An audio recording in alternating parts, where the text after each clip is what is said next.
കാർഷിക ഫലവൃക്ഷ പ്രചാരക സമിതിയും സൗത്ത് സൺ അഗ്രികൾച്ചർ ഫാം മണ്ണുത്തിയും ഫാർമേഴ്സ് അസോസിയേഷനും ചേർന്ന് നടത്തുന്ന ഹരിതോത്സവം പറവൂർ നഗരസഭ ചെയർമാൻ രമേശ് ഡി കുറുപ്പ് ഉദ്ഘാടനം ചെയ്തു. എല്ലാ തദ്ദേശ സ്വയംഭരണ സ്ഥാപനങ്ങളും ഇതേപോലെയുള്ള കാർഷിക ഫലവൃക്ഷ വിപണന മേളകൾ നടക്കുന്നുണ്ട്. അതിന്റെ ഭാഗമായിട്ടാണ് നമ്മുടെ പറവൂരിലും ഇത് തുടക്കം കൊടുത്തിരിക്കുന്നത്. 5 ദിവസം നീണ്ടു നിൽക്കുന്ന വളരെ വിപുലമായ ഒരു എക്സിബിഷനാണ് ഇവിടെ ഒരുക്കിയിരിക്കുന്നത്. വളരെ നല്ല നല്ല ഗുണമേന്മയുള്ള സാധനങ്ങൾ ആളുകൾക്ക് എത്തിക്കുക എന്നതിലുപരി നല്ല ഒരു പ്രകൃതിയോട് ഇണങ്ങിച്ചേരുന്ന വിധത്തിൽ നല്ല ഒരു പ്രോത്സാഹനം കൂടിയാണ് നൽകുന്നത്. ജൂൺ 5 നമ്മുടെ ലോക പരിസ്ഥിതി ദിനമാണ്.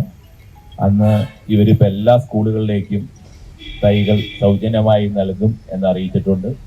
അപ്പം അതുപോലെ നിരവധി പ്രവർത്തനം നടത്തുന്ന ഇത് ഏറ്റവും കൂടുതൽ ആളുകൾക്ക് ഗുണപ്രദമായി തീരട്ടെ, നമ്മുടെ പ്രകൃതിയോടിണങ്ങി നല്ല നല്ല സംസ്കാരം ആളുകളിലേക്ക് എത്തട്ടെ എന്ന് ഞാൻ ആശംസിക്കുന്നു. വൈസ് ചെയർപേഴ്സൺ ലൈജി ബിജു അധ്യക്ഷയായി.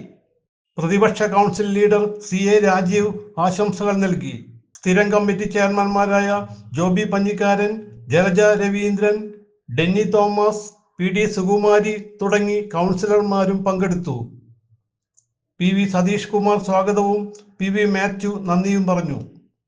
ജൂൺ 5 വരെയാണ് പ്രദർശനം നടത്തുന്നത്. CJ Joy, city voice, news bureau, north Paravur.